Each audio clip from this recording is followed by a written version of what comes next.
Tapas. Uy, nakawala pa. Sali ako sana pabalik eh.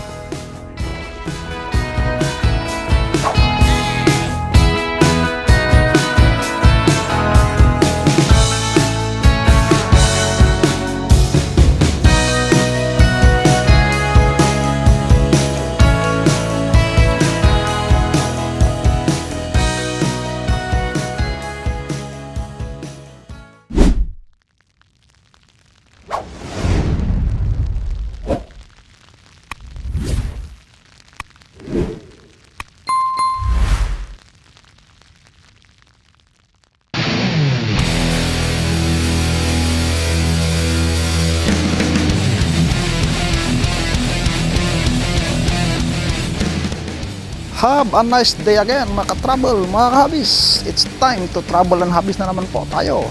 Ngayong araw po tayo ay pupunta ng Al Merfa, Abu Dhabi. Mula po Abu Dubai hanggang Al Merfa, Abu Dhabi, tayo po ay magbibiyahe ng halos 2 oras at kalahati. At ito nga po, maraming salamat kay Master Rodmer at tayo dadalhin niya sa napakagandang lugar at peaceful. Ayun po, dito sa ating talaan, tayo po ay magbibiyahe pa na ng halos 40 minutes pa po. Kasalukuyan po natin tinatahak ang pinaka magandang kalsada po dito sa UAE na mayroong speed limit na 160 km/h. So stay tuned mga ka-travel, mga ka-habis, at ay halos parating na rin sa ating paroonan, sa ating camping and fishing spot.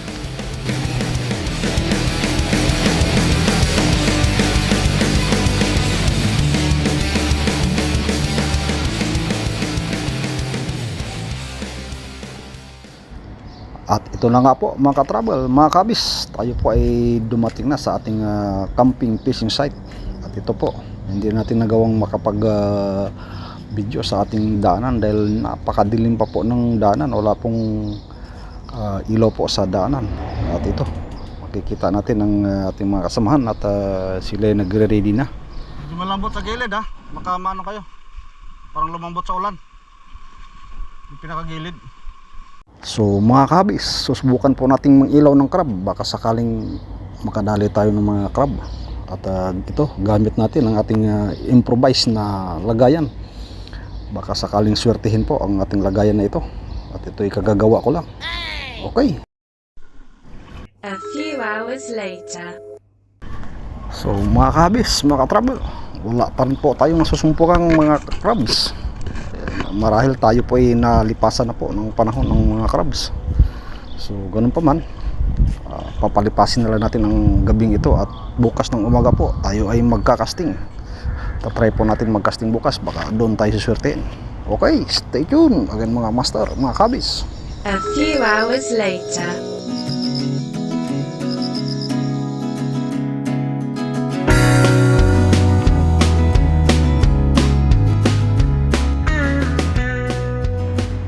Good morning mga ka-travel, mga ka-habis. Ito na nga po at umaga na. Masisilayan na po natin ang kagandahan ng ating camping fishing spot. Ayan po, kung natatanaw nyo po, dyan po tayo kagabi nag-iilaw para makakuha sana ng mga crabs, pero wala pong crabs na nadali. Ganun pa man po, narating po natin ang kakaibang lugar po na ito na talagang napakaganda at kahit po sa ating panaginip ay hindi pa po natin napupuntahan ito. So again, maraming salamat po kay Master Rodmer at tayo dinala niya po sa napakagandang lugar na ito. Ayan po, kung natatanaw niyo po ang ating kasama, kagabi po ay lumusob din tayo dyan, pero wala po talagang crabs. Napakababaw po ng tubig. Yan po, malayo na po siya pero mababaw pa rin ang tubig. So susubukan natin magcasting mga kabis, mga kamaster, baka swertehin po tayo at tayo makakahuli ng isda. Okay.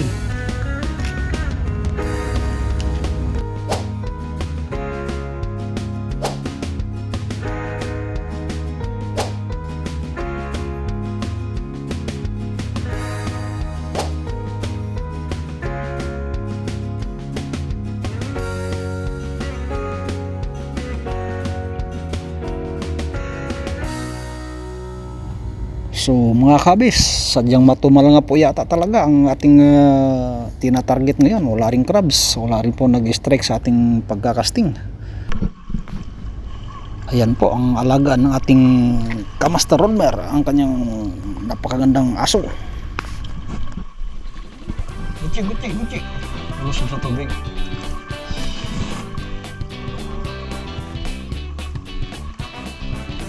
Basa na oh. Dumi na ng balahibo.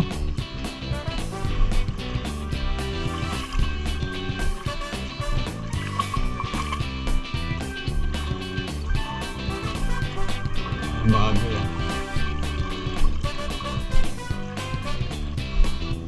So ayan po, at nagliligpit na at napag-desisyon na lilipat po ng fishing spot. So ayan mga kamaster, lipat tayo ng pwesto dahil mahina po dito, medyo mababaw yung tubig. So ayan, enjoy na lang ng location. So see you sa next spot, doon tayo swertehin.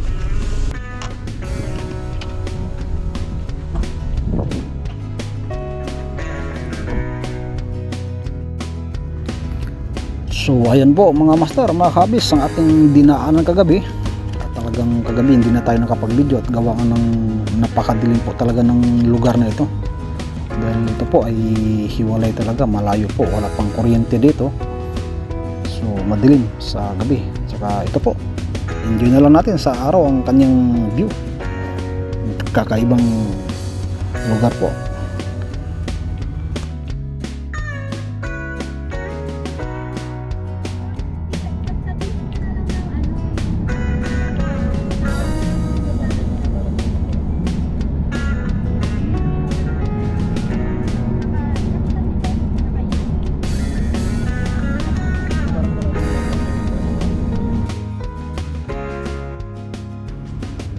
Ayan po mga ka-travel, ang nakikita po nating tubig na yan, hindi po yan dagat. Yan po ay tubig ulan noong lumakas po ang ulan dito sa UAE. Yan po ay disyerto. Dahil po sa napakalakas ng ulan na yun, ayan po, nagmistulang dagat po ang disyerto. At tingnan mo naman, napakalawak po ng tubig na stuck po sa disyerto. Ayan po ay patag po ang lugar na yan, hindi po yan dagat. Ayan po ay tubig ulan.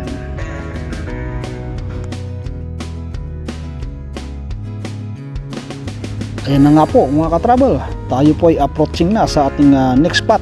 Nagbiyahe po tayo pabalik, parang pabalik na po ng Dubai. Nagbiyahe na po tayo na almost 45 minutes. So titingnan po natin kung tayo po ay mag-i-enjoy sa fishing spot na ito. Okay, stay tuned mga kabis.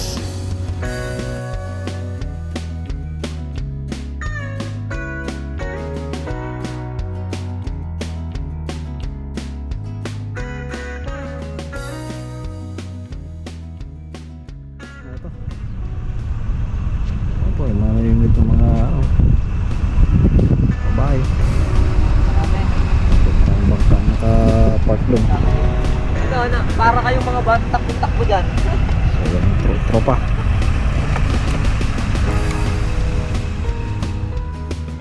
Ayan, si Master Rod ka-strike. Tingnan natin kung anong dali nito. Ayos. Ayan yung malakapas. Yun, panalo. Sinasabi ko sa'yo kuya eh. Siya. Malakapas oh. Strike 1, 2 minutes. 1-0. Ayos.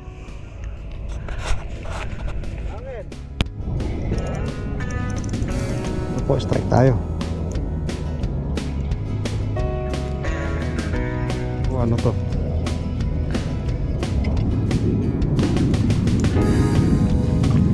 Ayan, malakapas.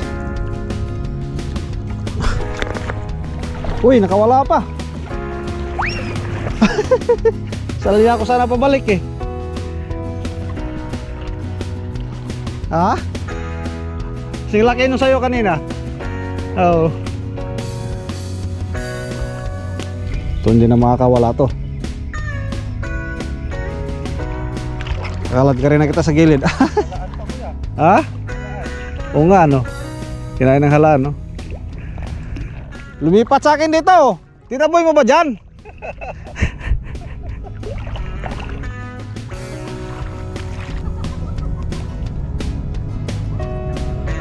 Kinain ng halaan, no? Ang galing ng halaan na to. Dulong-dulo sir, inipit niya, oh. Yung dulo ng tansi na pinagdugtungan.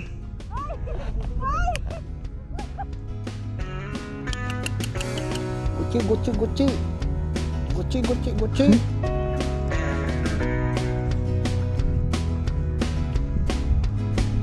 Wow. Kala mo, hindi dagat yan, ha?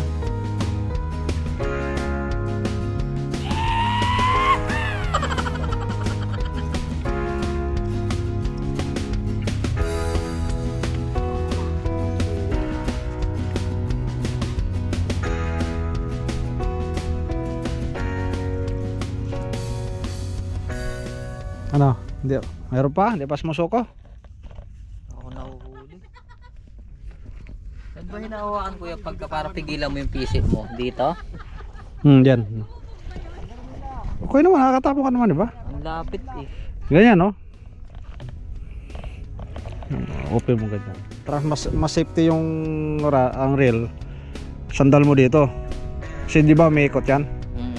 Kasi pag saka mo, kapag basta mo na lang yan ino-open kung saan saan, tapos sa ganunin mo, hindi siya naka-center, may tendency kasi na bumabalik minsan yan. So pag malakas na malakas yung palo mo, pag pumitik ng ganun yun, pwedeng mapatid yung line mo. Diyan lang, hawak mo ganyan lang. Pag ano mo, ganun din yung ginagawa mo, di ba? Pero yun na nga, so tuloy-tuloy mong ginagawa yan, kumbaga napapractice mo yun eh. Ha? So mas maganda na sa simula pa lang nagagawa mo na yung tamang ano ng kamay mo.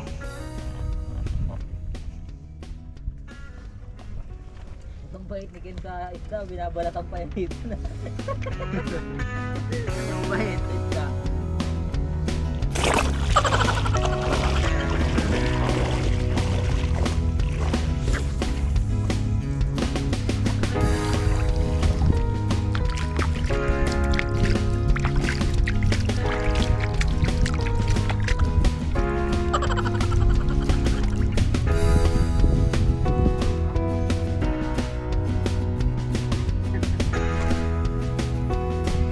Bugaong. Kaya na yan. Kanina pag gumagalaw-galaw, ayun ang ano eh. Bugaong pala eh. Bugaong sa atin to eh. Ako, ano ka nang ipong kailan medyo pahaba. Ganyan. Ilagay ka. Ano ba sa'yo nilagay? Nasawit mo gano'n. Sa dulo mo sibit mo yan. Shooting mo gano'n. Ang tusok mo, ikutin mo siya. Okay, gano'n. Yan naman sa ulit. Diba? Dalawang ano sa ngayon. Dalawa, di ba? Hindi kaya nung isa lang. Dahil tingnan mo. Nanganga yung open yung ano niya, yung open yung taga niya. So kaya kailangan medyo pabar yung ano mo, yung ano lang. Huwag mo. Tapos ikutin mo. Alam mo yung sa gitna banda yan. Sa ganun lang yung style mo. Yan. Ano mo, di ba? Mas palatag yan, di ba? Dalawa yung sabit. Oo. Yung ganito lang nakita na rin. Magkano ang presyo ng ito lang ha? Magkano to? 200 yan. Ganito ang nipis. Pero dinudugtungan ng nylon dito sa dulo. Fluorocarbon kung tawagin. Hindi lang basta na nylon na ganyan. Ito fluorocarbon to, parang alambre siya. Mas matigas. Yan o. Ganyan kamahal ang laro na yan, sir.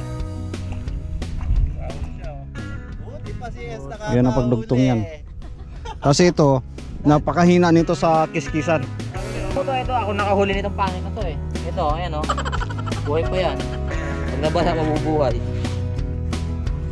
Grabe pala yan, ang nipis na.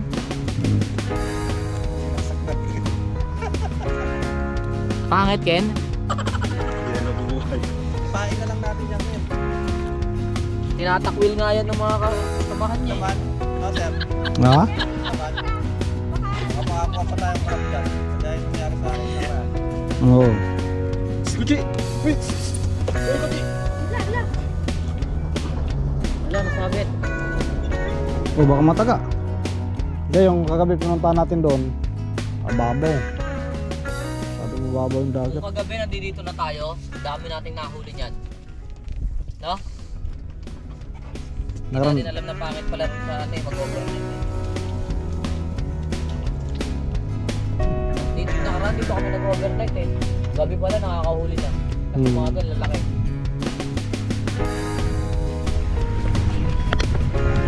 Ayan mga travel, mga kabis, lilisanin natin ulit ang lugar na ito. At maraming salamat sa ating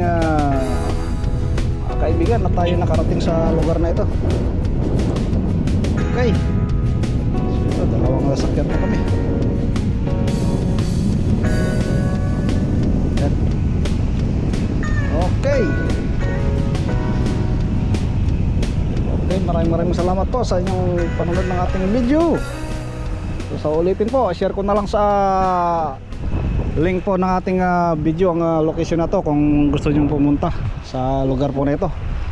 Napakaganda po rito, ang ganda ko, ma-relax po tayo pag dito tayo napunta sa lugar na ito. Yan o. Sa lugar rin marami din yung nag-fishing dyan. Sa umaga na yun. Saka yan o, ang sarap maglublob sa dagat. Okay, share ko na lang sa description po ang link ng location na ito. Thank you so much.